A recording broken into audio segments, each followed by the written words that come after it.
నీ చేతి నీడలో యేసయ్యా, నీ చేతి నీడలో. అందరము కలిసి పడదామా? నన్ను విడువక ఎడబాయక దాచితివా నీ చేతి. అందరూ కళ్ళు మూసుకొని ధ్యానపూర్వకంగా ప్రభువుని మనం గణపరుద్దాం. యేసయ్యా, నీ చేతి నీడలో ఆ ఆ ఆ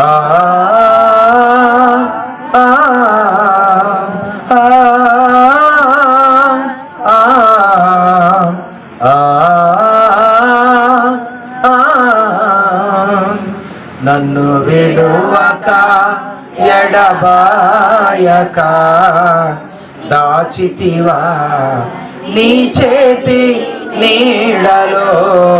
యేసయ్యా, నీ చేతి నీడలో. అందరము కలిసి నన్ను విడువక ప్రైజ్ ది లార్డ్ దాచితివా నీ చేతి నీడలో. యేసయ్యా, నీ చేతి నీడలో. సిలువలో చాపిన రెక్కల నీడలో సురక్షితముగా నన్ను దాచితివా.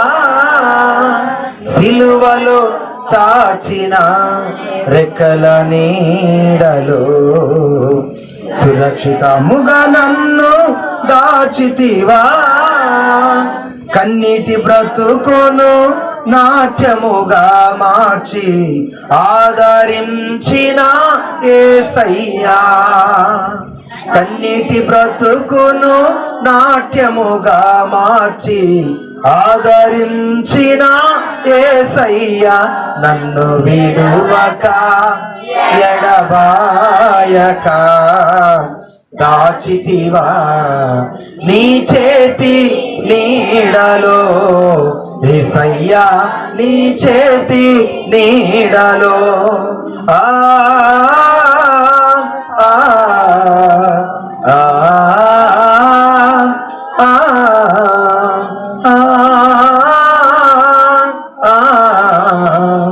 ఆ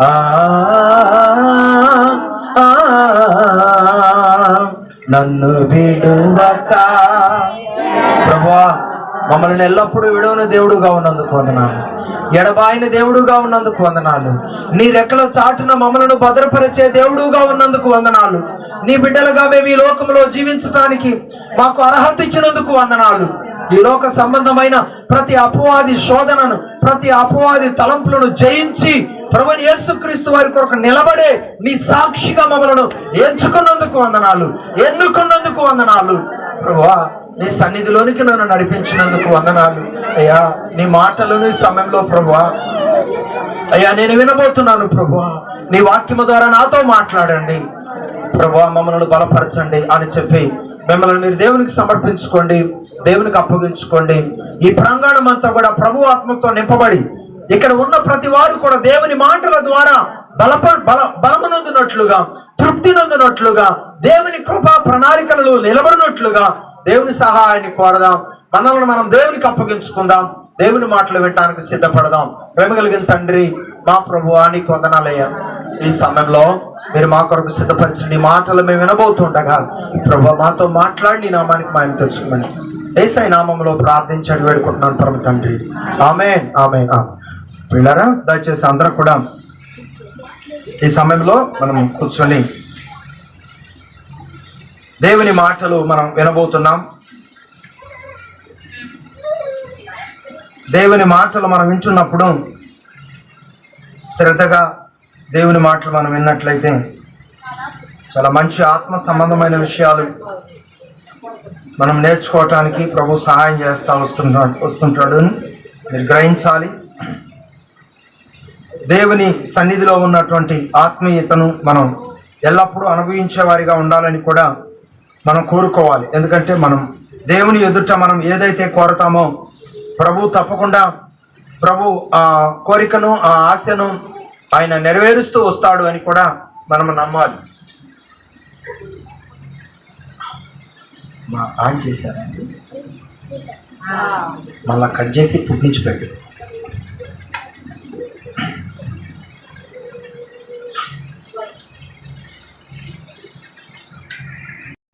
ప్రియులారా, ఈరోజు మనం ధ్యానం చేసుకుంటున్నటువంటి దేవుని మాటలను మనం గమనించినట్లయితే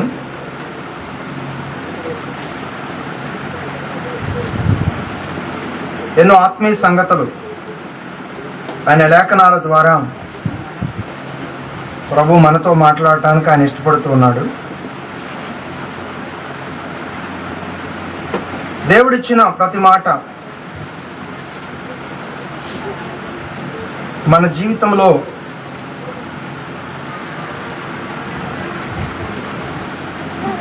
మనకు ఒక మంచి మాదిరిగాను, ఒక మంచి దేవుని నడిపింపుకు తోడ్పాటును అనుగ్రహించేదిగాను ఉండాలని దేవుని వాక్యం అయితే తేటగా తెలియజేస్తా ఉంది. పిల్లరా, దేవుని ప్రణాళిక ఒక్కొక్కరి పట్ల ఒక్కొక్క విధంగా దేవుని ప్రణాళిక ఉంటుందని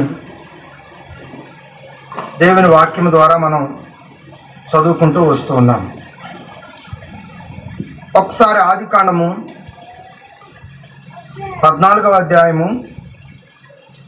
18వ వాక్య భాగాన్ని మనం ఈ సమయంలో చదువుకుందాం.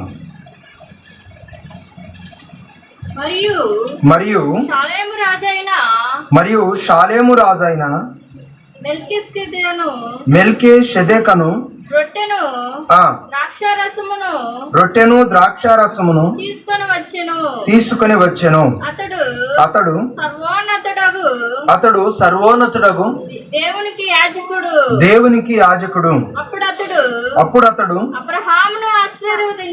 అప్పుడు అతడు అబ్రహామును ఆశీర్వదించి ఆకాశమునకు భూమికిని సృష్టికర్త అయిన సర్వోన్నతుడైన దేవుని వలన అబ్రహాము ఆశీర్వదింపబడును గాక అనియు నీ శత్రువులను నీ చేతికి అప్పగించిన సర్వోన్నతుడగు దేవుడు స్తుతింపబడును గాక అనియు చెప్పెను. అప్పుడు అతడు అన్నిటిలో ఇతనికి 10వ వంతు ఇచ్చెను. ప్రియులారా, ఈరోజు మనం చదివినటువంటి దేవుని మాటలను శ్రద్ధగా మనం చదువుకున్నట్లయితే ఈ చదివిన మాటలలో ఉన్న విలువ మనం శ్రద్ధగా గ్రహించినట్లయితే దేవుని బిడ్డల యొక్క ప్రత్యేకత ఇక్కడ మనం నేర్చుకుంటున్నాం. ఈరోజు మనం దేవుని బిడ్డలుగా ఈ లోకంలో జీవిస్తున్నాం. దేవుని బిడ్డలో ప్రత్యేకత, దేవుని యొద్దకు మనం పిలువబడినప్పుడు, దేవుడు మనలను తన సన్నిధికి పిలుచుకున్నప్పుడు ఇక మన కమిట్మెంట్ చాలా గొప్పగా ఉండాలి. మన కమిట్మెంట్ దేవుని ప్రణాళికలో ఎప్పుడు ఒకే విధంగా ఉండాలి. మన సమర్పణను మనం ఎప్పుడు మార్చుకోవటానికి ప్రయత్నము చేయకూడదు. మన సమర్పణ, మన బ్రతుకు దినములన్నీ కూడా మన సమర్పణ ఎల్లప్పుడూ స్థిరంగా ఉండాలి. ప్రభు పిలుపును అందుకున్న తర్వాత, ప్రభు వారి వద్దకు పిలువబడిన తర్వాత మన మార్గం అంతా కూడా దేవుని ప్రణాళికల చొప్పున మాత్రమే నడవాలి అని దేవుని వాక్యం తేటగా తెలియజేస్తోంది. ప్రియులారా, మరి మనం ఎలా నడుస్తున్నాం? మన నడిపింపు ఎలా ఉంది? మన తలంపులు ఎలా ఉన్నాయి? ఒకసారి పరిశీలన చేసుకోవాలని దేవుని వాక్యం తెలియజేస్తా ఉంది. ఒకరోజు అబ్రహాము తన తండ్రితో కలిసి విగ్రహాలను తయారు చేసిన విగ్రహాలను అమ్ముతూ వారి యొక్క గల్దీల దేశంలో వాళ్ళ యొక్క అనుదిన చర్యను కొనసాగిస్తూ ఉన్నారు.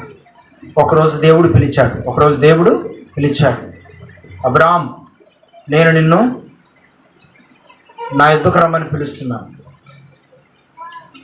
నువ్వు వీటన్నిటిని విడిచిపెట్టు. నా పిలుపు ప్రకారం నా బిడ్డగా జీవించడానికి నువ్వు ఇష్టపడితే, నేను వెళ్ళమన్న ప్రాంతానికి నువ్వు వెళ్తే నేను నిన్ను ఆశీర్వదిస్తాను. విగ్రహారాధికుడు అబ్రహాం. దేవుడు ఆయనని పిలిచాడు. దేవుడు నన్ను పిలిచాడని చెప్పి దేవుని పిలుపుకు లోబడ్డాడు అబ్రహాం. తను కలిగినది ఆ వస్తువును కూడా విడిచిపెట్టి దేవుని పిలుపు ప్రకారం ఆయన ఎక్కడికి వెళ్ళమంటే అక్కడికి వెళ్ళటం ప్రారంభించాడు. ఎన్నో శ్రమలు, ఎన్నో ఆటంకాలు, ఎన్నో గలిబిలులు ఎవరికండి? అబ్రహాంకి. అయినప్పటికీ కూడా ఎన్ని ఆటంకాలు వచ్చినా, ఎన్ని గలిబిలులు వచ్చినా అతను ఏమాత్రం నిరుత్సాహపడలేదు. ఎవరి విషయంలో? దేవుని విషయంలో ఆయన నిరుత్సాహపడలేదు. ఒకరోజు శారమ్మ చూసేదానికి చక్కగా ఉంటుందంట. ఒక దేశానికి వెళ్తే ఆ దేశపు రాజు శారమ్మను తన వశం చేసుకోవాలని ప్రయత్నం చేశాడు. ఈమె నీకేమవుతుందని అడిగాడు రాజుగారు. ఎవరిని? అబ్రహాం గారిని. అప్పుడు అబ్రహాము, ఒకవేళ నా భార్య అని చెప్తే వాళ్ళు ఒకవేళ నన్ను ఏదైనా చేస్తారేమోనని నా భార్య అని చెప్పకుండా ఏమని చెప్పాడు? నా సహోదరి అని చెప్పాడు. ఓహో, నీ సహోదరియగా అని చెప్పి రాజు ఏం చేశాడంటే శారమ్మను రాజనగరంలోనికి తీసుకువెళ్ళటం జరిగింది. ఎప్పుడైతే శారమ్మను రాజనగరంలోకి తీసుకెళ్ళాడో ఆ రాజు, దేవుని ఉగ్రత ఆ రాజు మీదకి దిగొచ్చింది. దేవుని గద్దింపు ఆ రాజు మీదకు దిగొచ్చింది. ఏమనుకుంటున్నావు? నువ్వు నీ యొద్దకు తీసుకొచ్చింది ఎవరు అనుకుంటున్నావు? నేను ఏర్పాటు చేసుకున్నటువంటి నా దాసుని యొక్క భార్య. జాగ్రత్త. ఏమనుకుంటున్నావు? తిరిగి శారమ్మను తీసుకెళ్ళి నా కుమారునికి అప్పగించు అని చెప్పి దేవుడు ఎవరిని గద్దించాడు? రాజుగారిని దేవుడు గద్దించాడు. ప్రియులారా, ఇలాంటివి ఎన్నో ఎన్నో ఆటంకాలు, ఎన్నో శ్రమలు ఎవరు అనుభవించవలసి వచ్చింది? అబ్రహాము అనుభవించవలసి వచ్చింది. అయినప్పటికీ కూడా శారీరకంగా, తన భార్య పరంగా, తన బంధువుల పరంగా, తన కుటుంబం పరంగా ఎన్ని సమస్యలు వచ్చినా, ఎన్ని ఆటంకాలు వచ్చినా గుర్తుపెట్టుకోండి, అబ్రహాము మాత్రం దేవుని పట్ల తనకున్నటువంటి ప్రణాళికను సన్నగిల్ల చేసుకోవటానికి ప్రయత్నం చేయలేదు. దేవునికి స్తోత్రం. హల్లెలూయా. ఈరోజు మనం అంతా కూడా ఇక్కడ ఉన్నామంటే దేవుడు పిలుపును బట్టి మనం ఇక్కడికి రాగలిగాం. గుర్తుపెట్టుకోండి, దేవుని పిలుపును బట్టి నువ్వు దేవుని సన్నిధికి వచ్చావు. ఆసక్తిగా నువ్వు దేవుని సన్నిధికి వస్తున్నావు. ఆటోమేటిక్గా కొంతమంది దేవుని సన్నిధికి వచ్చేవాళ్ళు ఉంటారు. ముత్యం గారు దేవుని వాక్యం చెబుతూ ఒక మాట చెప్తాడు. మీరు అంటే ప్రసంగాల్లో, సభల్లో చెప్తా ఉంటాడు. ఒక్కొక్క ప్రసంగమే అక్కడక్కడ రిపీట్ చేస్తూ ఉంటాడనమాట. మరి మీరు ఎప్పుడన్నా విన్నారో లేదో తెలియదు, కానీ పక్షవాతం కలిగిన వాడి గురించి చెప్తా ఉంటాడు. పక్షవాతం కలిగిన వానికంట ఒక పక్కంతా చెడిపోద్ది. అది కాలు పడిపోవచ్చు, చెయ్యి పడిపోవచ్చు, ఏది పడిపోయినా ఒక పక్కేనంట, ఒక పక్క మాత్రం బానే ఉంటుందంట.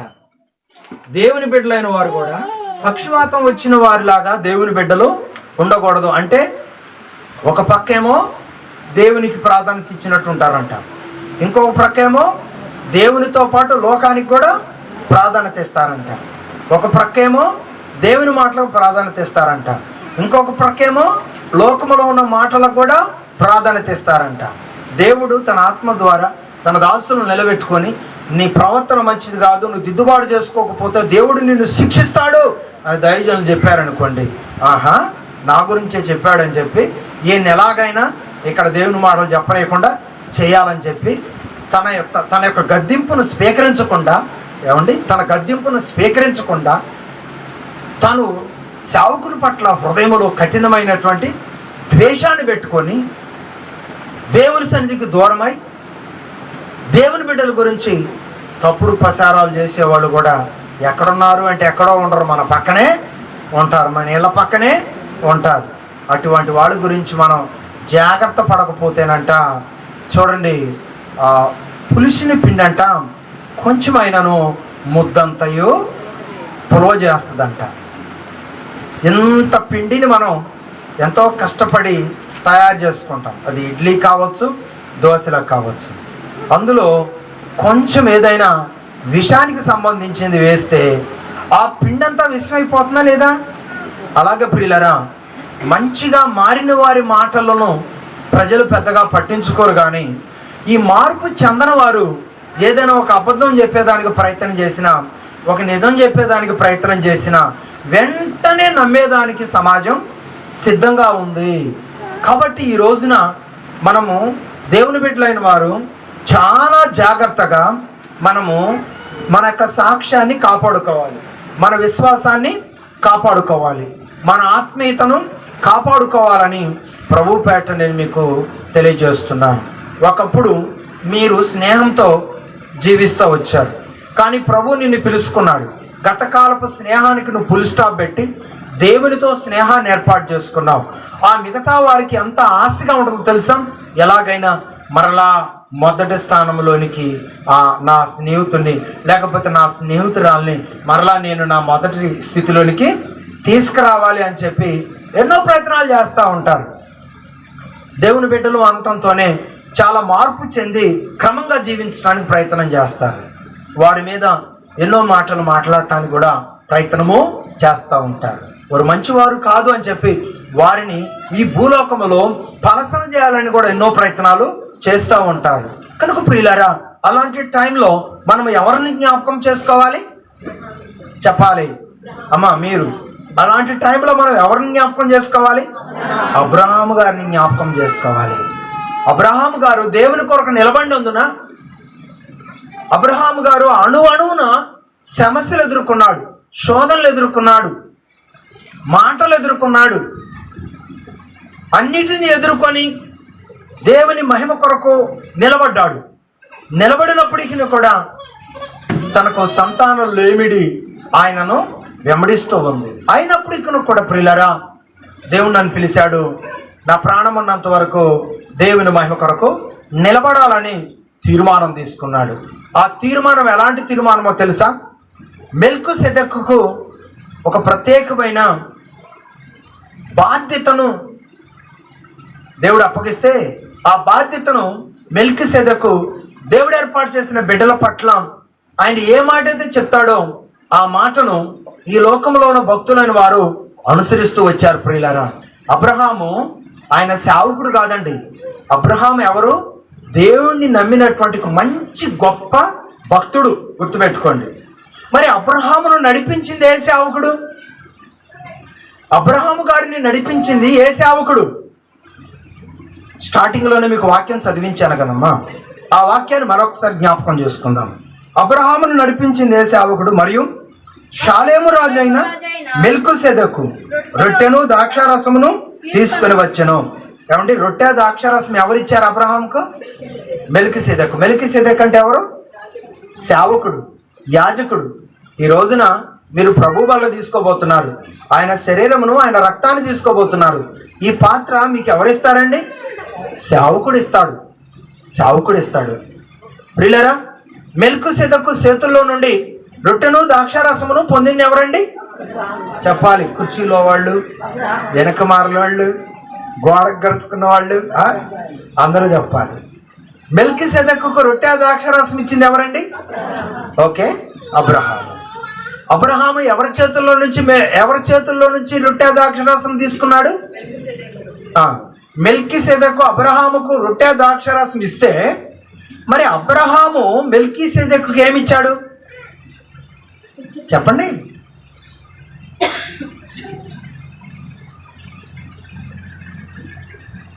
మెల్కీసెదెకు అబ్రహాముకు రొట్టె ద్రాక్షారసం ఇచ్చాడు. అబ్రహాము మెల్కీసెదెకు చేతిలో నుండి రొట్టె ద్రాక్షారసం తీసుకున్నాడు. మరి అబ్రహాము మెల్కీసెదెకుకి ఏమి ఇచ్చాడో అర్థం కాలేదా? వాక్యం చదవండి. ఆశీర్వాదము.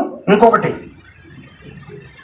ఆశీర్వాదము, రొట్టె ద్రాక్షారసం, ఇవి ఎవరిచ్చారు? ఇక్కడే మీరు గలిబిలి పడుతున్నారు. ఎవరిచ్చారు? అబ్రహాముకు. ఇప్పుడు వినండి, అబ్రహాముకు రొట్టె ద్రాక్షారసము, దేవుని ఆశీర్వాదాలు ఎవరిచ్చారు? మెల్కీసెదెకు ఇచ్చాడు. ఓకే, మరి అబ్రహాము మెల్కీసెదెకుకు ఏమిచ్చాడు? ఆశీర్వాదం ఎలా ఇస్తాడమ్మా? Very good. వాక్యం చదవాలి. అప్పుడు కిందే ఉంది ఆ మాట కూడా. మీరు వాక్యం చదివితే వాక్యంలో ఉన్నటువంటి ఆత్మీయ అర్థాలు మీకు చాలా గొప్పగా మిమ్మల్ని బలపరుస్తాయి. ఈరోజు దేవుని బిడ్డలైన వారు, దేవుని పిలుపుని ఎరిగిన వారు ఈ లక్షణాలు, ఈ క్రమాలు కలిగి ఉంటున్నారా లేదా ఒకసారి అర్థం చేసుకోవాలని దేవుని పేట నేను తెలియజేస్తున్నాను. ఏమండి, మెల్కీసెదెకుకు అబ్రహాముకు ఈ అనుబంధం ఎప్పటి వరకు ఉందండి? ఎప్పటి వరకు ఉంది చెప్పండి? జీవితకాలం అంతా ఈ అనుబంధము ఉన్నది. అలాగే ఈరోజు మనందరము దేవుని పిలుపు ద్వారా దేవుని యొద్దకు వచ్చాం కాబట్టి దేవుని యొద్దకు వచ్చిన మీరందరూ కూడా ఒక బాధ్యత కలిగి ఉండాలి. ఒక బాధ్యతను కలిగి ఉండాలి. ఏమండి, వచ్చామా వెళ్ళామా అన్నట్లుగా కాకుండా దేవుని బిడ్డలైనటువంటి వారు ఎలా ఉండాలంట? ఒక బాధ్యతను మనము కలిగి ఉండాలి. దేవుని పట్ల ఒక బాధ్యతను కలిగి ఉండాలి. నువ్వు దేవుని సన్నిధి క్రమంగా రావటం, ప్రార్థన చేయటం, దేవుని సన్నిధిలో నీవు కలిగి ఉన్న ప్రతి ఈవులో నుండి దేవునికి ఇవ్వాల్సింది దేవునికి ఇవ్వటం నీ జీవితంలో మొదటి ప్రాధాన్యతగా నువ్వు నేర్చుకోవాలి. ఈరోజు ఇచ్చేది నీ ఇష్టం. నీకు ఇష్టమైతే ఎంతో కొంత కానుకేస్తావు, లేకపోతే మీ ఇంటికి నువ్వు వెళ్తావు. కానీ ప్రియులారా, పిలుపు ద్వారా దేవుని ఎదుకు వచ్చిన వారు, దేవుని కొరకు సమర్పించుకున్నవారు,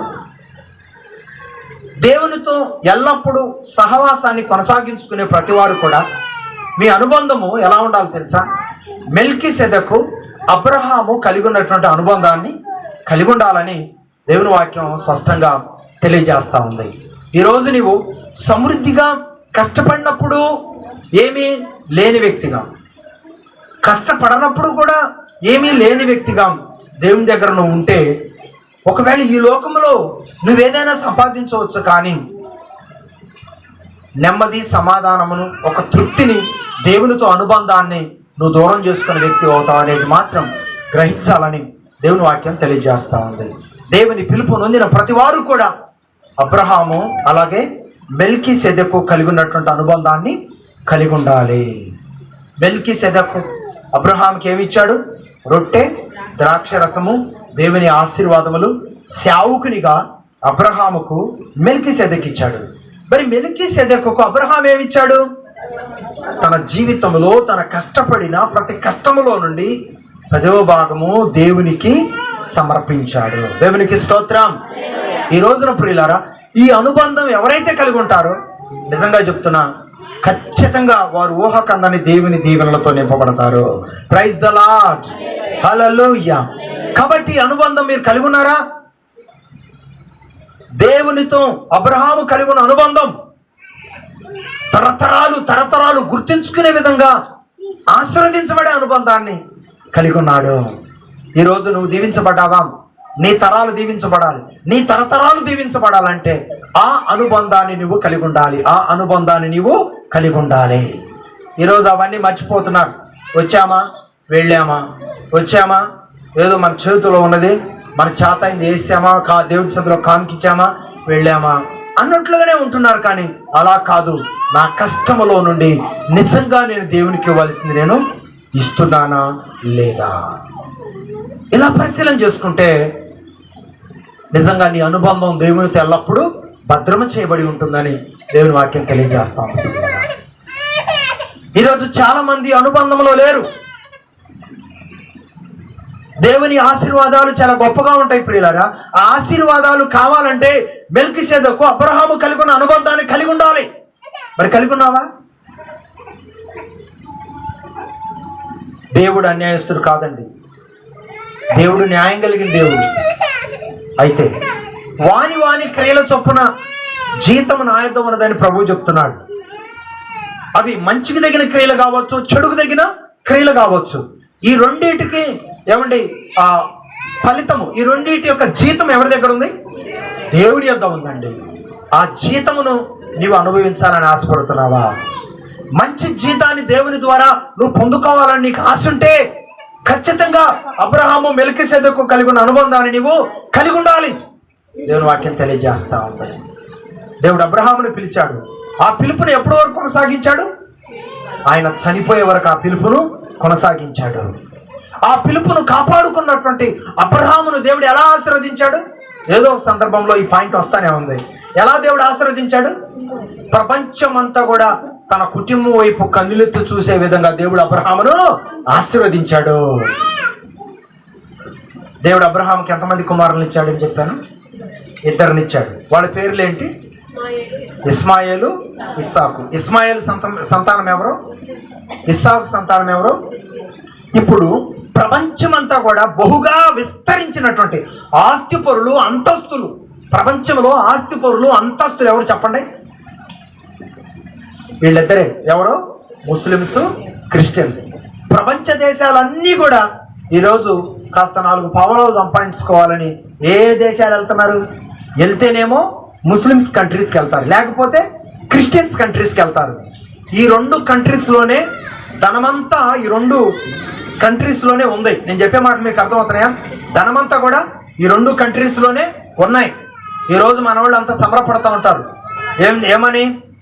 ఇతర దేశాలకు వెళ్ళాడు, ఫలానాడు కుమారుడు అంటుంటారు కదా. అమ్మో వాళ్ళకేమమ్మా కుప్పలు సంపాదించాడమ్మా.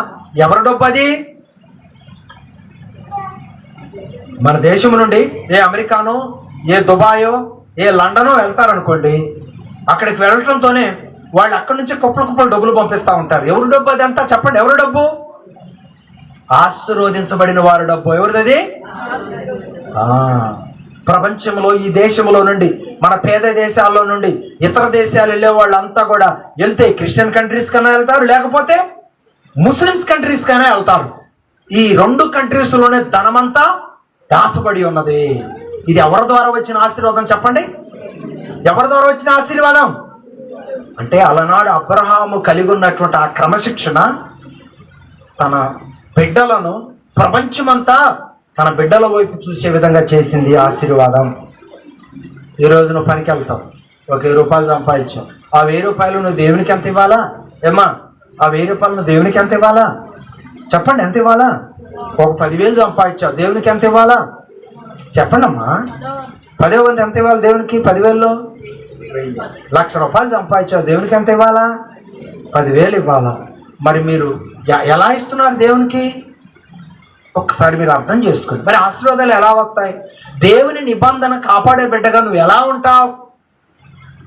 అబ్రహాము వలె నువ్వు ఎలా ఆశీర్వదించబడతావు? అందుకే ప్రియులరా, మనం ఎప్పుడైతే క్రమశిక్షణగా ఉంటామో మన తరాలు ప్రపంచానికి ఒక ఉన్నతంగా దేవుడు ఆశీర్వదిస్తాడు. నీతోనే ముగింపు అనేటువంటిది కాదు. నువ్వు కలిగి ఉన్న భక్తి కంటే కూడా నీ కుమారుడు, నీ కుమార్తె 2 రెట్లు భక్తి కలిగి ఉండాలి. నీకంటే కూడా నీ కుమారుడు, నీ కుమార్తె 2 రెట్లు దీవించబడాలి అని నువ్వు కోరుకుంటున్నావా? అలా వారు దీవించబడాలంటే ఈరోజు నువ్వు చూపించే క్రమాన్ని బట్టే, ఈరోజు నువ్వు చేసే ప్రార్థనను బట్టే, ఈరోజు దేవుని కొరకు నువ్వు ఇచ్చిన దాన్ని బట్టే దేవుడు నీ బిడ్డలకి ఇస్తాడు. గుర్తుపెట్టుకోండి, ఈరోజు నువ్వు ఇచ్చిన దాన్ని బట్టే దేవుడు రేపు నీ బిడ్డలకి ఇస్తాడు. మరి నువ్వు ఎంత ఇస్తున్నావు? రేపు దేవుడు కూడా అంతే ఇస్తాడు. కాబట్టి చాలా జాగ్రత్తగా ఈ మాటలు అర్థం చేసుకోవాలని దేవుని పేట నేను తెలియజేస్తున్నాను. ఈ రోజున అందరూ ఐశ్వర్యవంతులుగానే దేవుని కృప వలన వర్ధిల్లారు, కానీ దేవుని దగ్గరకు వచ్చేసరికి పేదవాళ్ళలాగా ఉంటారు. దేవుని దగ్గరకు వచ్చేసరికి ఈ బాక్స్ ఓపెన్ చేస్తే ఈ బాక్స్ ఎలా ఉంటుందండి? పేద బాక్స్ ఎలా ఉంటుంది. కానీ మీ బీరువాలు ఓపెన్ చేస్తే ఎలా ఉంటాయి? గొప్పగా ఉంటాయి, ఆశీర్వాదకరంగా ఉంటాయి. కాబట్టి ప్రియులారా, కారణం ఏంటి? మిమ్మల్ని మీరు ఫలింపు చేసుకోవాలనే ప్రయత్నం చేస్తున్నారు, కానీ దేవుని సన్నిధి మాత్రం ఎప్పుడూ పేదగానే ఉండాలని ప్రయత్నం చేస్తున్నారు. నో, నేను గొప్పగా ఉన్నాను, నా దేవుని సన్నిధి కూడా గొప్పగా ఉండాలి. చప్పట్లు కొట్టండి గట్టిగా. నేను ఆశీర్వదించబడ్డాను, నా ఆశీర్వాదాన్ని నా దేవుని మహిమ కొరకు కూడా నేను ఉపయోగిస్తాను అని ఎప్పుడైతే నీవు బలమైన తీర్మానం కలిగి ఉంటావో అప్పుడు నీ తీర్మానము ఎవరిని పోల్చుకోవడానికి అనుకూలంగా ఉంటుందంటే చెప్పండి, అబ్రహాము మెల్కీషెదెకు అబ్రహాము యొక్క అనుబంధం ఎలాగైతే వర్ధిల్లిన అనుబంధంగా ఉన్నదో మీ అనుబంధం దేవునితో మీరు కలిగి ఉన్న అనుబంధం ఏమండి ఎల్లప్పుడూ జీవము కలిగినదిగా ఉండాలి. ఆ ఆశీర్వాదం మీతో పోకూడదు, ఆ ఆశీర్వాదం మీ కుటుంబాన్ని వెంబడిస్తూ ఉండాలి. దేవునికి స్తోత్రం. ఈ రోజు నువ్వు మోకరించి ప్రార్థన చేసిన విధానం, ఈ రోజు దేవుని బిడ్డగా గ్రంథాన్ని చేత పట్టుకొని ఆయన యొద్దకు వచ్చిన నీ యొక్క ప్రార్థనా జీవితం నీతో ముగించబడకూడదు. నీ ప్రార్థన నీ బిడ్డలను గొప్ప వ్యక్తులుగా చూసే విధంగా చేయాలి. దేవునికి స్తోత్రం. నువ్వు కష్టపడి చాకరీ చేసి నీ బిడ్డలను ప్రయోజకులు చేయాలని ప్రయత్నం చేస్తే నీ బిడ్డలు కష్టం అంటే ఏంటో చూడకుండానే ఉన్నతమైన స్థితిలో వారు ఎదిగే విధంగా నీ కళ్ళతో నువ్వు చూసే విధంగా నీ ప్రణాళికలను ప్రభువుకు అప్పగించుకునే విధంగా నువ్వు ఉండాలంటే నువ్వేం చేయాలి? నీకున్న దాంట్లోనే దేవుని దగ్గర నమ్మకత్వం కలిగి జీవించడానికి ప్రయత్నం చేయాలి. దేవునికి స్తోత్రం. నీ ఇంట్లోనికి దేవుడు ఏమండి 1,00,000 రూపాయలు పంపించిన దేవుడు ఆ 500 1000 రూపాయలతోనే సర్ది పెడతాడు. 2 లక్షలు ఇంట్లోనికి వచ్చిన ఆ 500 1000 రూపాయలే. 3 లక్షలు ఇంట్లోకి వచ్చిన దేవునికి ఇచ్చేది ఎంతమ్మా చెప్పండి? ఆ 500 ఆ 1000 రూపాయలే. ఇప్పుడు నువ్వు షాలేము రాజు అయినటువంటి ఆ దైవ సేవకునికి అబ్రహాముకి ఉన్న నిబంధన నీ జీవితంలో నువ్వు వెంబడిస్తున్నావా, లేకపోతే నీ సొంత నిర్ణయాలను అనుసరిస్తున్నావా? చెప్పాలమ్మా, చెప్పు. అబ్రహాము షాలేము రాజుకున్న అనుబంధాన్ని అనుసరిస్తున్నావా, నీ సొంత నిర్ణయాన్ని అనుసరిస్తున్నావా? మాటలు రావట్లేదేంటమ్మా? నీ సొంత నిర్ణయాన్ని అనుసరిస్తున్నప్పుడు దేవుణ్ణి ప్రశ్నించే హక్కు నీకు ఎక్కడదమ్మా? కొంతమంది అంటారు ప్రార్థన ప్రార్థన అంటారు, ప్రార్థన పోతున్నారు. ఏం దీవించబడుతున్నారు అంటానికి నీకు నోరేలా వస్తుంది? దేవుని కొరకు నువ్వు ఏమిస్తున్నావు? దేవుని కొరకు నువ్వు ఎన్ని గంటల ప్రార్థన చేస్తున్నావు? దేవుని కొరకు నువ్వు ఎంత సాక్ష్యం కలిగి ఉంటున్నావు? నీ నోరు తెరిచి ఏమండి దేవుని మాటలు ఎవరికైనా చెప్పావా ఏనాడైనా? ఏమండి అన్యాయంగా మాట్లాడటం ఏమైనా ప్రయోజనం ఉంటుందండి? ఒక మాట మాట్లాడేటప్పుడు నీ గుండెమేం చేసుకొని నేను దేవుని బిడ్డగా ఆయన బిడ్డగా ఈ లోకంలో జీవిస్తున్నా, మరి ఆయన బిడ్డగా నేను ఏనాడైనా ఆయన మాటలు ఎవరికైనా చెప్పానా? ఆయన బిడ్డగా నేను అనుసరించవలసిన క్రమాలను నేను అనుసరిస్తున్నానా? ఆయన బిడ్డగా ఒక మంచి సాక్ష్యాన్ని సమాజంలో నేను చూపించగలుగుతున్నానా? నన్ను బట్టి నా కోడలను మార్చగలుగుతున్నానా? నన్ను బట్టి నా కూతురును మార్చగలుగుతున్నానా? నన్ను బట్టి నా బిడ్డలను మార్చగలుగుతున్నానా? నన్ను బట్టి నా ఇరుగు పొరుగు వారిని మార్చగలుగుతున్నానా అనే ప్రశ్న దయచేసి నువ్వు వేసుకున్నావా ఏనాడైనా? మరి ఎందుకు నోరుంది కదా అని అన్యాయంగా దేవుణ్ణి మాట్లాడతాం, అన్యాయంగా విశ్వాసాన్ని సన్నగిల్లే విధంగా మాట్లాడతాం? చాలా జాగ్రత్తగా ఉండాలి ప్రియులారా. నీ కొరకు నువ్వు ఎంతైనా కష్టపడతావు, నీ కొరకు నువ్వు ఏదైనా చేస్తావు, ఎక్కడికి వెళ్ళాలైనా వెళ్తావు, ఎంత ఖర్చు పెట్టాలైనా ఖర్చు పెడతావు. కానీ దేవుని కొరకు నీ అనుబంధం ఎలా ఉంది అని ఒకసారి పరిశీలన చేసుకున్నావా ఏనాడైనా? ఈ వారం అంతా నా కొరకు నేను ఎన్ని గంటలు ఉపయోగించుకున్నాను, నా కొరకు నేను ఎంత ఖర్చు పెట్టుకున్నాను, దేవుని కొరకు నేను ఎన్ని గంటలు ఉపయోగించా, దేవుని కొరకు నేను ఏం ఖర్చు పెట్టా, దేవుని కొరకు నేను ఏమిచ్చాను అని పరిశీలన చేసుకున్నావా ఏనాడైనా? అలా పరిశీలన చేసుకున్న రోజున నీ అనుబంధం ఎలా ఉంటుందో తెలుసా? నీ అనుబంధం ఎలా ఉంటుందో తెలుసా? షాలేము రాజు అబ్రహాము కలిగిన అనుబంధంగా నీ అనుబంధం నిలిచి ఉంటుంది. షాలేము రాజు అబ్రహాము గారు కలిగి ఉన్నటువంటి అనుబంధం అబ్రహాముని ఎక్కడికి తీసుకెళ్ళింది? ఎక్కడికి తీసుకెళ్ళింది? ప్రపంచ దేశాలు తన వంశావళి వైపు కన్నులెత్తి చూసే విధంగా తీసుకెళ్ళింది. దేవుని ఆశీర్వాదం. చప్పట్లు కొట్టండి గట్టిగా. ఈ రోజు నువ్వు దేవుణ్ణి నమ్మావు, ఆ ఆశీర్వాదము నీతోనే కర్మాన్ని పోకూడదు. ఆ ఆశీర్వాదము దేశమంతా, ఆశీర్వాదము ప్రజలంతా నీ వైపు కన్నులెత్తు చూసే విధంగా ఆ ఆశీర్వాదము నీ మీద నిలవాలంటే నువ్వు ఉన్న క్రమంలో జాగ్రత్తగా ఉండాలి. నువ్వు చేసే ప్రార్థన జాగ్రత్తగా చేయాలి. నువ్వు వాక్యాన్ని విని అనుసరించే విధానంలో జాగ్రత్తగా ఉండాలి. నీ కష్టంలో దేవునికి ఇవ్వాల్సిన విషయాలలో నువ్వు క్రమంగా ఉండాలి.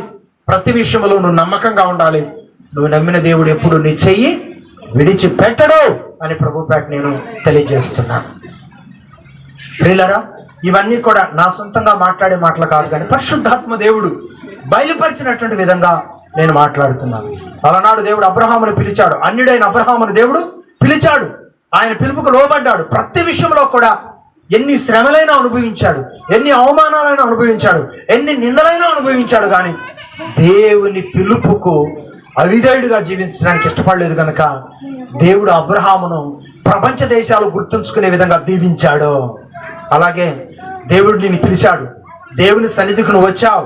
పరిస్థితులు ఎలా ఉన్నా దేవుని సన్నిధిని నువ్వు అభివృద్ధి చేయాలనే ప్రయత్నం చేయాలి తప్ప నాకెందుకులే, నా పని నేను చూసుకుని నా దారిని నేను పోతాను అనే తలంపులు నీలోకి వచ్చాయనుకోండి, నువ్వు ఆశీర్వదించబడవు, క్షేమస్థితిని అనుభవించవు.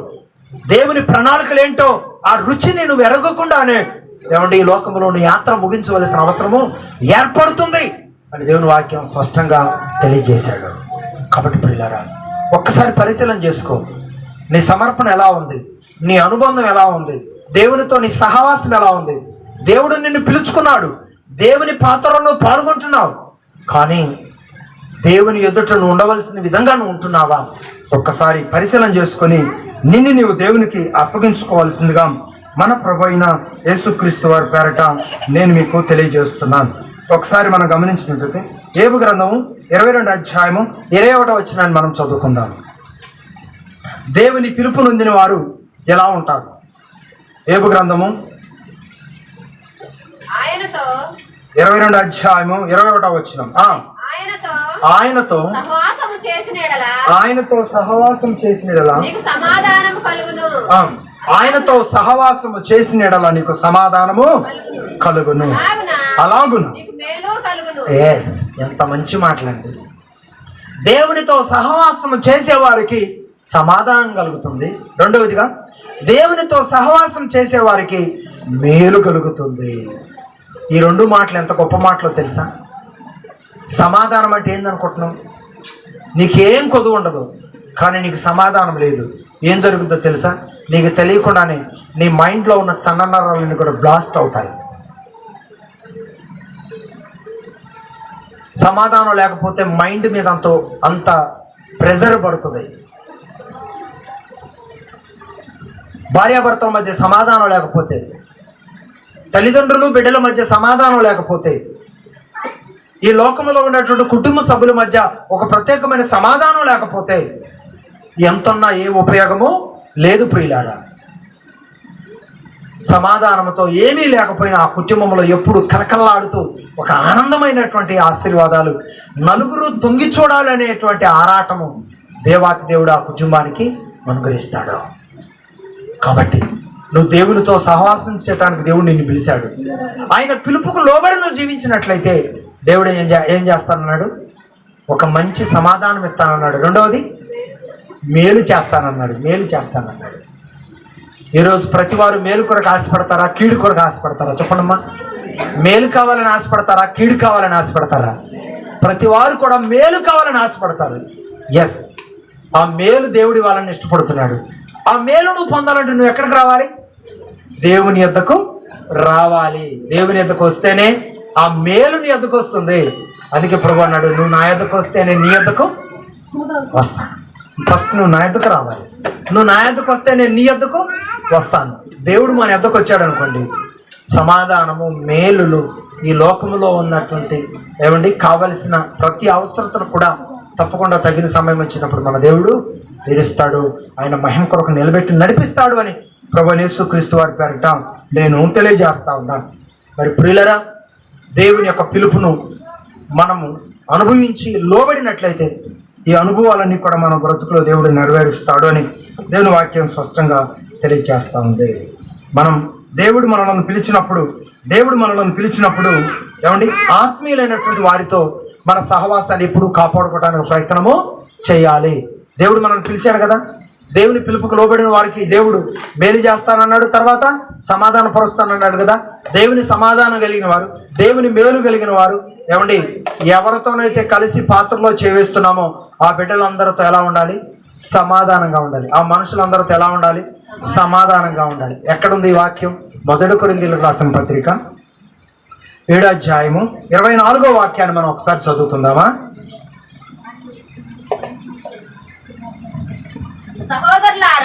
సహోదరులారా, ప్రతి మనుషుడును ఏ స్థితిలో పిలువబడినో ఆ స్థితిలోనే దేవునితో ప్రతి మనుషునితో సహవాసము కలిగి ఉండాలి అని దేవుడు స్పష్టంగా తెలియజేస్తూ ఉన్నాడు. తర్వాత దేవునితో సహవాసము కలిగి ఉండాలని దేవుని వాక్యము తెలియజేస్తూ ఉంది. పాత్రలో చేవేసే ప్రతి వారు కూడా ఎలా ఉండాలో తెలుసా? ఈ లోకంలో ఒక అన్నదమ్ముల అనుబంధం, ఒక అక్క చెల్లెండ్రుల అనుబంధం, ఒక తల్లిదండ్రుల అనుబంధం మనం కలిగి ఉండాలని దేవుని వాక్యం తెలియజేస్తాము. పిల్లరా, ఈ అనుబంధాన్ని నువ్వు కొనసాగించుకోవాలి.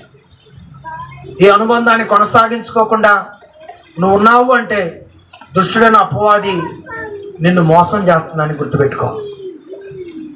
దేవుని పిలుపును నువ్వు కలిగి ఉన్నావు, ఈ అనుబంధాన్ని కూడా నువ్వు కలిగి ఉండాలి. లాస్ట్గా ఇంకా ఏ అనుబంధాన్ని కలిగి ఉండాలి? దేవుని పిలుపును అందిన వారందరూ కూడా 1 కొరింథీయులకు రాసిన పత్రిక 1వ అధ్యాయం 9వ వాక్యం. 1 కొరింథీయులకు రాసిన పత్రిక 1వ అధ్యాయం 9వ వాక్యాన్ని మనం గమనించినట్లయితే, మన ప్రభువైన యేసుక్రీస్తు అను తన కుమారుని సహవాసమునకు మిమ్మల్ని పిలిచిన దేవుడు నమ్మదగిన వాడు. అదండి విషయం. ఆయన సహవాసానికి మనల్ని పిలిచిన దేవుడు ఎవరండి? నమ్మదగిన వాడు. కాబట్టి ఆయన సహవాసములో ఉన్నవారంతా ఎవరండి? ఆయన సహవాసములో ఉన్నవారంతా ఎవరండి? వారు దూరస్తులా? ఆయన సహవాసమునకు పిలువబడిన వారు దూరస్తులు కాదండి, గుర్తుపెట్టుకోండి. ఆయన సహవాసములో ఉన్నవారంతా కూడా ఎలా ఉండాలి తెలుసా? బాధ్యత కలిగి ఉండాలి. ఎలా ఉండాలండి? బాధ్యత కలిగి ఉండాలి. వాళ్ళతో నాకెందుకులే, వీళ్ళతో నాకెందుకులే అన్నట్లుగా ఉండకూడదండి. దేవుని సన్నిధిలో కలిసి ఆరాధించే బిడ్డలు ఎవరైనా ఒక బాధలో ఉంటే వెంటనే మన యొక్క చేతైనది సహకారం వారికి అందించాలి. తర్వాత వారిని ఓదార్చే మాటలు, వారిని బలపరిచే మాటలు, వారి పట్ల మనం దేవుని ప్రేమను చూపించే విధానం మనం చాలా జాగ్రత్తగా కనుపరచాలని ప్రభుపేట నేను తెలియజేస్తున్నాను. చూసారా, మాట లక్షల రూపాయల కంటే విలువైంది. అదేంటని ఎట్లా చెప్తారంటారేమో, నేను చెప్పిన మాట మీరు అర్థం చేసుకోండి. మాట లక్షల రూపాయల కంటే విలువైనది. ఎలా విలువైంది? ఎలా విలువైంది? కొన్ని ఉదాహరణలు నేను ఎప్పుడు చెప్తా ఉంటా, ఇప్పుడు కూడా చెప్తా వినండి. మన ఆత్మీయ సహవాసంలో ఉన్న వ్యక్తి, లేకపోతే మన కుటుంబానికి సంబంధించిన వ్యక్తి, లేకపోతే మనకు సంబంధించినటువంటి వ్యక్తులు, వాళ్ళు ఎవరైనా ప్రమాదకరమైన స్థితిలో హాస్పిటల్ ఐసీయూలో వైద్యం పొందుతూ ఉన్నారు. నువ్వు ఆ వ్యక్తిని చూసి రావాలని హాస్పిటల్కి వెళ్ళావు, చూసావు. నిన్ను చూసి ఆ వ్యక్తి కూడా నన్ను చూడటానికి వచ్చారని చెప్పి కొంచెం తృప్తి కలిగి ఉన్నది. నీవు కూడా ఆ వ్యక్తిని బట్టి సంతోషిస్తున్నావు. ఆనందాన్ని ఆపుకోలేక ఉన్న వాస్తవాన్ని ఆయన దగ్గర మాట్లాడేమనుకోండి, ఏమని, అయ్యా డాక్టర్ గారు తొందరలోనే చచ్చిపోతామని చెప్పిండు అయ్యా ఆయన ఏడిచామనుకోండి, బతికేవాడు కూడా 3 నిమిషాలను చచ్చిపోతాడు. అమ్మో ఇక నేను చచ్చిపోతాను కావాలి, ఇక నేను బతకను కావాలని చెప్పి ఏమవుతాడు చెప్పండి? ఏమవుతాడు? చెప్పలేమ్మా, చచ్చిపోతాడు, దెబ్బకే చచ్చిపోతాడు. కానీ డాక్టర్ గారు అయితే చచ్చిపోతాడని చెప్పాడు. కానీ నువ్వు ఆయన దగ్గరికి వెళ్ళావు, నానా ఏం పర్వాలేదు, ఇక నువ్వు 2 రోజుల్లోనే ఇంటికి వచ్చేస్తామని డాక్టర్ గారు చెప్పారు. మాకు చాలా సంతోషంగా ఉంది, దేవుని పట్ల గొప్ప కార్యం చేశాడు అయ్యా, 2 రోజుల్లో నువ్వు తిరిగి ఇంటికి వస్తున్నావు, మాకు చాలా సంతోషంగా ఉంది, నువ్వు కూడా ధైర్యంగా ఉండు, 2 రోజుల్లో నువ్వు ఇంటికి వస్తున్నావు అని చెప్తే, అప్పుడప్పుడే చచ్చిపోవాల్సినోడు కూడా ఇంకొక నెల 2 నెలలు బతుకుతాడు. ఇప్పుడు మాట బలమైందా కాదా? చెప్పండి. మాట బలమైందా కాదా? మాట బలమైంది. అలాగే దేవుని మాట అంతకంటే బలమైంది. ఈరోజు మీరు దేవుని మాటలకు లోబడండి, మనుషుల మాటలకు కాదండి. ఎవరి మాటలకు లోబడాలి? దేవుని మాటలకు లోబడండి. దేవుని మాటలకు లోబడితే దేవుడు మిమ్మల్ని దీవిస్తాడు, దేవుడు మీ కుటుంబాలను దీవిస్తాడు. దేవుని పిలుపుకు లోబడండి. మీరు ఎలా బ్రతకాలో, ఎలా బ్రతకకూడదో, ఎలా నడవాలో, ఎలా నడవకూడదో దేవుడే ఆయన వాక్యం ద్వారా మనతో మాట్లాడుతూ ఉంటాడు. దేవుడు మనకు ఆ విషయాలన్నీ బయలుపరుస్తాడు అని మన ప్రభువైన యేసుక్రీస్తు వారి పేరట నేను మీకు తెలియజేస్తున్నాను. ఈ మాటలన్నీ కూడా దేవుడు ఎవరికి ఇచ్చాడు? ఈరోజు మనం మాటలన్నీ కూడా ఎవరికి ఇచ్చాడంటే దేవుని పిలుపుకు లోబడిన వారికి దేవుడు ఇచ్చాడు. ఎవరిని తీసుకున్నాం మనం మాదిరి? అబ్రహాము దేవుని పిలుపుకు లోబడ్డాడు, దేవుని మార్గంలో నమ్మకంగా నడుస్తూ వెళ్ళాడు. ఆయనకి ఎన్నో సమస్యలు వచ్చాయి, అయినప్పటికీ కూడా దేవుని పిలుపు కొరకు నిలబడ్డాడు. దావీదు సేవకుని యొక్క వాగ్దానాలతో మంచి సహవాసాన్ని ఏర్పరచుకున్నాడు. రొట్టె ద్రాక్షరసము దైవజనుడి చేతుల ద్వారా పుచ్చుకొని దీవించబడి ఆయన చేస్తున్న ప్రతి కష్టములో నుండి దైవ సేవకునికి 10వ భాగము ఇచ్చాడు. దేవుడు అబ్రహాముని ఎలా ఆశీర్వదించాడు? ఈ క్రమంలో నమ్మకంగా ఉన్న అబ్రహాముని దేవుడు ఎలా ఆశీర్వదించాడు? అబ్రహాము వంశావళి అంతా, ప్రపంచమంతా ఒక్కసారి ఆ ఆశీర్వాదాన్ని చూచి ఆశ్చర్యపడే విధంగా దేవుడు అబ్రహామును ఆశీర్వదించాడు. దేవుని స్తోత్రం. ఈరోజు అలాంటి స్థితి నువ్వు అనుభవించాలన్నా, అలాంటి స్థితి నీ బిడ్డలు అనుభవించాలన్నా ఎవరి చేతుల్లో ఉందో చెప్పండి. ఏమా కొంచెం నా మాట నేను ముగింపులోకి వచ్చాను. అలాంటి స్థితి నువ్వు అనుభవించాలన్నా, అలాంటి స్థితి నీ కుమారులు అనుభవించాలన్నా ఎవరి చేతుల్లో ఉంది? నీ చేతుల్లోనే ఉంది. ఎవరి చేతుల్లో ఉంది? నీ చేతుల్లోనే ఉంది. నువ్వు అనుసరిస్తేనే కదా ఆ కృపను నువ్వు పొందేది, నీ బిడ్డలు పొందేది. కాబట్టి నువ్వు అనుసరించినట్లయితే ఆ కృప ఎల్లప్పుడూ నీతో ఉంటుందని ప్రభు బయట నేను తెలియజేస్తున్నాను. ఈరోజు చాలామంది కష్టపడతారు. ఆ కష్టంలో మాత్రం దేవునికి ఇవ్వాల్సినవి దేవునికి ఇవ్వరు. నన్ను దీవించయ్యా, నా బిడ్డలను దీవించయ్యా అంటారు. వీళ్ళరా, నువ్వు అనుసరించవలసినవి మాత్రం అనుసరించవు, కానీ దేవుడు మాత్రం నేను గొప్పగా దీవించాలి. న్యాయమేనా? అబ్రహాము అనుసరించవలసినవి అనుసరించాడు. ఆయన అడగకూడని దేవుడు ఆయన దీవించాడు. ఆయన కుమారులను కూడా దేవుడు అద్భుతంగా దీవించాడు. ఈరోజు దేవుడు నిన్ను పిలిచాడు.